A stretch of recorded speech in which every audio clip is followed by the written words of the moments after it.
since President William Ruto assumed office on September 13th, 2022, Kenya has become a diplomatic hub attracting world leaders ranging from monarchs, presidents, and ambassadors to heads of influential global organizations.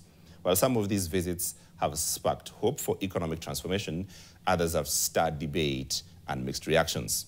NTV's Vic Tangaria brings you a special report on these high-level engagements marking President Ruto 1,000 days in office. On our first day, we will free the DCI, we will free the KRA from state capture. I can account for every day of the 1,000 days. Since taking over the reins of leadership, President William Ruto has hosted an array of visiting presidents and dignitaries, two kings and high-level envoys, firmly positioning Kenya as a strategic player in welcoming global leaders. But have these high-profile visits translated into tangible benefits for ordinary Kenyans? The peak of these diplomatic encounters came between late October and early November 2023, when the United Kingdom's King Charles III and Queen Camilla made a historic state visit to Kenya. The king acknowledged the injustices that were committed against Kenyans during the colonial era, but stopped short of issuing a formal apology. President Ruto in turn lauded the monarch for confronting what he termed a painful aspect. The wrongdoings of the past are a cause of the greatest sorrow and the deepest regret. There were abhorrent and unjustifiable acts of violence committed against Kenyans as they waged, as you said at the United Nations, a painful struggle for independence and sovereignty.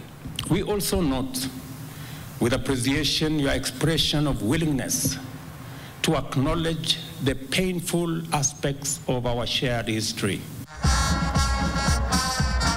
In March this year, King Willem Alexander of Netherlands, accompanied by Queen Maxima, made their first ever state visit to Kenya. During the visit, multiple memoranda of understanding were signed across various sectors, including tourism and trade.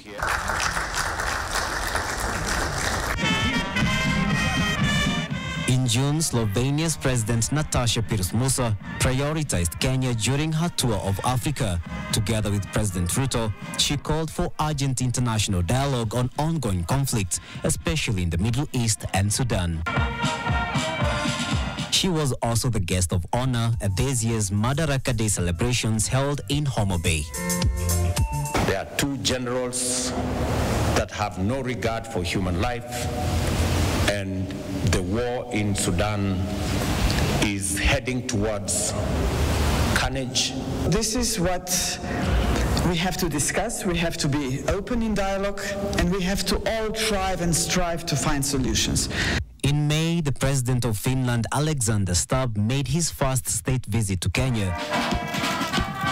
During a joint press briefing, President Ruto was pressed to address concerns over protesters who died during demonstrations against the 2024 finance bill and the reported spike in abductions.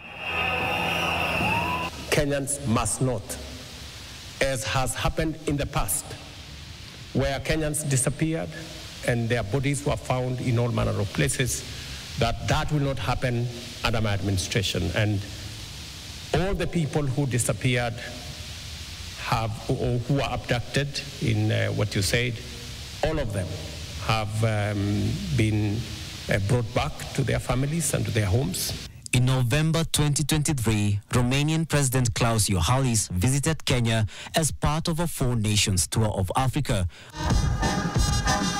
Other presidential visits in the same year included Iran's Ibrahim Raisi and Italy's Sergio Mattarella in March. During bilateral talks in State House Nairobi, Ruto and Mattarella agreed to renegotiate the 19.8 billion shillings controversial loan that Nairobi took to construct the Aror and Kimwarer multipurpose dams, projects that stalled amid graft allegations. We have agreed that the financing that was already made available is going to be restructured and the projects are going to start. We intend to clear the court issues in the next 1 month and be able to start the process of negotiating the restructuring of financing, and hopefully we should be able to go on with the construction of these dams in a matter of months. These visitors have not been limited to heads of state. Influential diplomats, global organization leaders, and disputed envoys have also made their way to Kenya.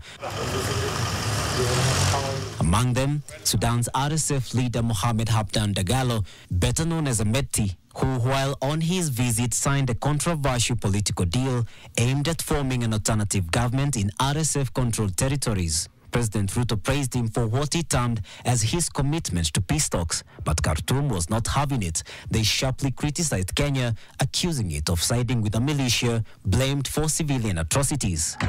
Other notable guests include World Bank President Ajay Banga, who pledged financial support for climate resilience and economic stabilization. In February 2023, then U.S. First Lady Jill Biden toured Kajiado County, where she highlighted the devastating impact of drought and called for international assistance to affected communities. And in May of the same year, UN Secretary General Antonio Guterres arrived for a civil society summit where he offered condolences to flood victims and pledged humanitarian support. From historic visits to development agreements, the Kenya Kwanza administration has hosted a record number of global leaders, many visiting Africa for the first time. But the lingering question now remains, are these visits benefiting ordinary Kenyans, or are they mere theatrics breaking the public purse? Victor Ngaruya, NTV, Nairobi. We will free the DCI. We will free the KRA from state capture. I can account for every day of the 1,000 days.